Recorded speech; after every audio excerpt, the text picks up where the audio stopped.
can't recover. They've been so good for the rest of this tournament. We have not seen nearly as much from them as we did in the past in their victory over against Energy. Rogue has been setting the pace, the tone, and they've been making the rules themselves. They really have, and this time it's going to be Lunatic high on the attack here. First time we've seen them on Hollywood in particular. Rouge Hong going to be sitting in towards the back. Tvik on the main, looking for something. Yet again, the Sleep Dart comes in, doesn't connect. Reinforce hits the charge immediately onto Dean.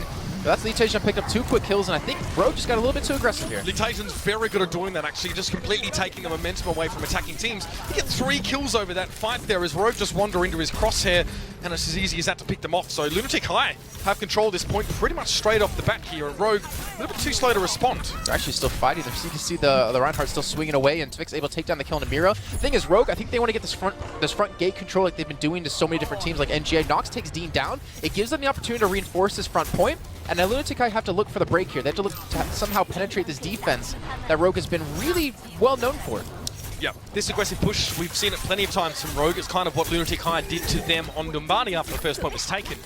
Ults in hand, well, it's going to be a Blizzard and an Earth Shatter available. At least that's what's to hand for Rogue currently. Tvik just going to come forward, going to lay it down. Wall comes up, and he's going to go straight around it there. He's got no real intention of being blocked out by that. Now, it's just going to be Dean getting picked off here, and that might be all. The wall comes up from Tvik, and now he's being damaged quite heavily by Miro. As Miro comes through, Hook as well as Contagion. As soon as the wall falls, the curtain comes down. And of course, the star of the show is his Roadhog right now. And that counter Blizzard that came in was really well done, really well timed. And Contagion is just hitting every single hook. Is this Harblue? I don't know where you've even seen it this rate. He's hitting everything. He picked up, I think, 5 kills in that last fight. And look at the ultimates Lunatic High have to use. I don't know how he hit Nox there. I didn't even see that on my screen. That was how fast it was. Right, so high ground control for Rogue is going to be very, very difficult to establish at this stage. They're going to be spawning right from the actual studios itself, and with Lunatic High having already made so much progress, they have control of most of this area. Rogue need to win a fight, push Lunatic High back, establish high ground control if they want to do that themselves. So, wall comes up. There was a very cleverly placed wall there. It made it hard for AKM to get around behind the team that had a Graviton Surge used against him. But now AKM's got a few more things on his plate. It's going to be the Dean charging forward, but AKM's there behind him. A few kills for him over that fight there as well. Miro's going to have to take to the sky, somehow surviving as he always manages to do. But here's the high ground control that Rogue can now try and take. But Miro, very clever, just forces AKM back. That burst damage out of Winston just laying directly on top of him. Applied a grenade as well from Rouge Hong. Yeah, that was really well done actually, and still somehow they've been able to maintain this high ground control even after losing that last fight. Rouge Hong is just not going to really have anyone to contest him. This is where things get really dangerous if you're Rogue. You need someone to be up there to do this damage unless Unco can hit cryotic grenades. AKM now as well, trying to deal with Miro the old-fashioned way, the blind object as much as he possibly can. But now this is Rogue taking a bit more control now. They've got the positioning on this payload. They've got the flanks covered. They know no one's up on the high ground. There you can see that, I think it's Tvik's already pushed a long way forward up on top of the general store here. Yeah, so they can sort of see where Miro come from. I don't know how he keeps doing that. So he drops down and then instantly does a 180 and jumps. It's so annoying if you're trying to deal with him as Rogue, but now I think Miro, it might be the end of the line for the Monkey Man, and it is. It's going to be AKM to take him down. He may as well have a Nimbus Cloud if he can get around as easily as he can. But 3 minutes now for Lunatic High to get to that second checkpoint. Ultimates are, well, there are plenty of them for both sides here. This fight could well be very interesting. And Lunatic High, I like this move to take the high ground. You don't have to rely on the RNG of the ladder. Very quickly, AKM is going to back away. Yeah, he's got the Death Blossom too, which he doesn't really have to worry about on the other side. They don't really have anything to jump on top of you except Leetasia popping the whole hog. He's already taken about half HP here. Easy to be able to heal this back up, and Dean's going to be the one to push the payload. So if they rush Dean, if he gets taken down here, they're going to lose that front end push. Oh, the hook coming in. AKM is not going to be enough to kill him, though. The damage reduction with the nano boost is significant, but AKM's not able to kill anyone with his ult coming through. He didn't really have the position, and Nox is going to be pinned up against the wall. There's a bit of a macabre decoration, and Esker are able to push a little bit further forward now. Wins will be caught up in the mix, and the wall coming up for Rogue won't really help to get away. It's going to be your Unco and AKM, the last two left, and they just spawned in. Still taking them quite a few fights, though, to actually break this defense that Rogue actually has had, and it came down to like Primal Rage, to Nano Boost, to just having so much HP that AKM could not kill people. But Wall's going to be used to keep them out. Looks like they want Leetasia, who's been hit by a Broward Grenade, down to 300 HP. But he's not going to be able to rush on top of the Graviton Surge comes through, pulls Wins directly in, but AKM picks the kill onto him. He's looking for Toby now. He's looking for this loose, so he's forced to reload. The payload has been contested with 3 minutes left to go. Biotic Grenade was very important there for Lunatic High. Rouge Hong kept his team alive. That was a Nano Boost. Yes, the Nano Boost is cut down. Dean falls before it can actually activate. But Rouge Hong doesn't have it refunded to him because he already used the animation of firing it off. That's a big blow to Lunatic High. That's what they needed to use as a battering ram to break through Rogue's hold on this point. And now they go to 1 minute and 40 seconds in the game with only really a sound barrier and maybe Esker's ultimate coming up soon. The Blizzard, that's all they're going to have. This is going to be rough. But then again, Rogue have to be careful of anyone backdooring and pushing that payload when they're not there. They have to keep kind of a man back. They have to actually fight around the payload, which isn't easy to do. Lunatic switching to the Reaper now off of the Roadhog. He's looking for ACAM. You really shouldn't expect a kill here since they both have Wraith form to get away. But this means ACAM's conceded the high ground. This does give Lunatic the advantage when it comes to attacking this point. Not to mention Miro dropping directly on the payload. That's going to be the nano boost onto ACAM. He pops the Death Boss with the help of the Earth Shatter. He's looking for Rouge Hong. He takes him down. That's 2 kills. Reinforced gets Dean again. And AKM eliminates Lunatic. That's going to be it. Lunatic High are going to be held for another time. A lot of those big ults being used in that fight as well. Lunatic High now come back with just an Earth Shatter and a Primal Rage with Miro being chased down there, which is incredibly hard to do, but it does happen. It's going to be a little bit longer for Lunatic High to wait. Leithagen switches over towards the Tracer here. He realizes he maybe needs to assassinate on towards Rogue or Nox in either, or Unco or Nox in either of these situations. But again, we see a nano boost up for Rouge Hong as well. So, still, Dean might have a chance to go hurtling into the back line here, but 37 seconds remain. This is basically their last Gecko. They're going to have a lot of extra HP. They have the Nano Boost, they have the Parma Rage, so they have a lot of longevity when it comes to this fight, but they have to make sure they don't lose anyone. And Tvik, smartly enough, turns his back to actually get knocked in this direction. There should have came out of Dean, but I don't think it really hit anyone. The Blizzard being popped out. Dean is going to get a wall. That's going to save him, and Unco's going to take the Rouge Hong. Yeah, that's all Unco could do for the time being, but AKM finds Toby. The Reaper's still fighting here, and Tvik needs to freeze Miro up quickly. Both the tanks of Lunatic High are standing tall. Tvik's trying to cut them down a peg, but it's very tricky. Now with the Blizzard coming up, Tvik, quick get out of jail, free plan there. Great little ice spike catching on towards his opponent. It's going to be Eska going down,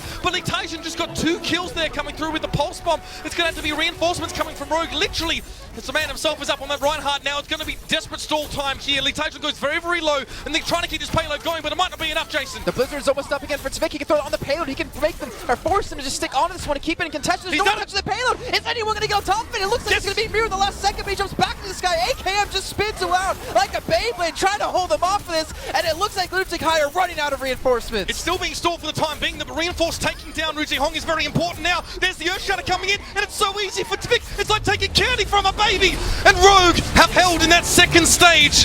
That is the springboard they need to take the Apac Premier Championship. The fact that they haven't allowed Lunatic High to finish the map is going to be huge. All Rogue need to do is exceed this distance of 115.19 meters, and they will have that trophy in their hands. And they also get the revenge against Lunatic High, the team that they lost to in groups not only once but twice, and they were criticized by the entire Western Hemisphere when it comes to Overwatch. The entire community there saying, what was that? What were you doing? They came back strong, they beat AF Blue, and now the finish line. It's in their line of sight. They're so close to closing this one out. Again, I think they're feeling it too. So close, but a slip here on the first point take could make this very, very hard for them. Now, the conversation is going to be very serious. You can see no smiles yet. The job is far from done. Winston's cancelling the truce, probably just discussing some of the plays that happened there as well. Looked like he was talking about how Miro was still causing them problems, I think, from that hand motion. But it's 3-1 in the series, ladies and gentlemen. If you just joined us, Rogue have successfully defended on Hollywood, preventing Lunatic High from finishing the map. This is their home ground. And if they lose out on this map, if Rogue are unable to do this, then could set them spiraling down, as this is essentially their most comfortable map to be playing on. I don't know if I see them losing this though, Mitch. As we talked to Bigma before, it comes down to who's going to show up today. Both these teams really evenly matched, and there's no doubt in my mind that Rogue has come up and shown to play. Even AKM, I'm getting a little cheeky stare to the camera. This man, honestly, he's been hitting so many great shots. He's been positioning himself so well. He's been able to handle Leithagen for the most part, whether it's him on or McCree versus Tracer, Reaper versus Reaper. But now we're getting to potentially the final half of the entire tournament. We've been here for 2 weeks, Mitch, casting all these games, and this could all come down to this. And wouldn't that be an incredible turnaround there as well? I mean, let's not get too ahead of ourselves here as well. I'm sure the Koreans still have some fight left in them, but not even the second checkpoint here. So Rogue just need to get to that stage. Hanzo? The fighting in front is going to be pretty nasty here as well. Are we sure? Yes, it's going to be the Hanzo coming out here for Rogue. Tvik's going to be on that one. We saw what he did with it before, Jason. I mean, the way he can break open set defenses is quite impressive. Again, it will depend on him hitting those shots, but again, it's only a matter of time sometimes, I feel, before Twig gets that first pick off. Yeah, eventually he's going to hit it. You can already see Leithagen being taken down below half HP, force the Bionic Grenade, which obviously gets a lot of ultimate over to Rouge Hong. But look at Unco, he's already at 76%. He's ahead again. He's been able to keep head-to-head with Rouge Hong for the most part of this entire series. Now, this is not new for Lunatic High. They've dealt with the Hanzo from Rogue before. It was on King's Row, the first point, and honestly, they withstood it quite nicely. They dealt with the rest of Rogue, and then Tvik was left on his own and sort of caught out and put to sleep away from his team. Now Dragon Strike's available. You see the wall coming up here. Tvik might just let this one go here over towards a safe area, see if we can get any kills with that one, but he may not have to. It's reinforced on AKM, going to going to find Miro. Lunatic falling, and there it is. Tvik getting the arrows in. Earthshatter comes down for Dean here, but he doesn't have himself a nano boost at all, so he's going to have to back up a little bit as Tvik still being uncontested. Guess who he's going to find? Rujehong. He just jumps straight up and picks off that healer. Now without an Ana, not much Lunatic High can do except trying to do a desperate last-ditch stall. Some nice mechanics coming out from Toby here as well, but it's very much just a matter of smoke and mirrors now. Lunatic jumping on towards the point. He has to use his rate form to get there, which means he should fall fairly quickly. Tvik able to turn around now. Going to turn his sights towards the cafe. This should get Rogue rolling here. There's no chance for Lunatic High to stall. Now they need to defend. One desperate last attempt for the Korean squad to hold Rogue at bay. And 5 minutes for Rogue to push this across that distance marker of 115 meters. Tvik pushed up aggressively, trying to get their face. ACAM's already picked up a double kill. Him and Reinforced together are holding the back. They're not giving them an opportunity to defend up towards this front end. Yeah, Esker's going to back away and even hide near his own spawn. Rogue are going to try and shut the door in their face, and with Dean falling to wins there, that's huge, because it means that Lunatic High can't exit this studio area without Poke coming down. Tvik, remember what he said about him being in a comfortable position. Now he's going to focus down key targets. Esker's a brave man to go forward, but he's the only one for Lunatic High who's been let out. He's got Dragon Strike. They have Graviton Surge. This could be the fight to end the entire tournament. But Lunatic High has to be so careful about this, and to be prepared. And that's going to be Eska taking Tvik down, plucking him out of the sky. Important pick off there as well. Nicely done with the Ice Spike, but AKM, he's not going to be denied. He's going to go forward and get Lunatic. Now he's looking for Rujehong. Going to be a Biotic Grenade for use, but it's not going to be enough. AKM gets 2 kills going in on his own. Now he has an opportunity to flank this fight and really mess with Lunatic High. The Blizzard being used, but AKM's not affected. He's got his chance to go on towards Miro and try and deal with him himself. One more shot would be enough, and he gets it. They still have the Graviton Surge. They still have the Dragon Strike. The payload is moving. Lunatic High need to throw everything they have at this, but they have nothing to stop this combo from coming down. This is it. Lunatic High are going to have one more fight. One more chance to stop this. They have the nano-boosted Reinhardt available to them, but look at the ults for Rogue. They've got a heck of a lot to work with here.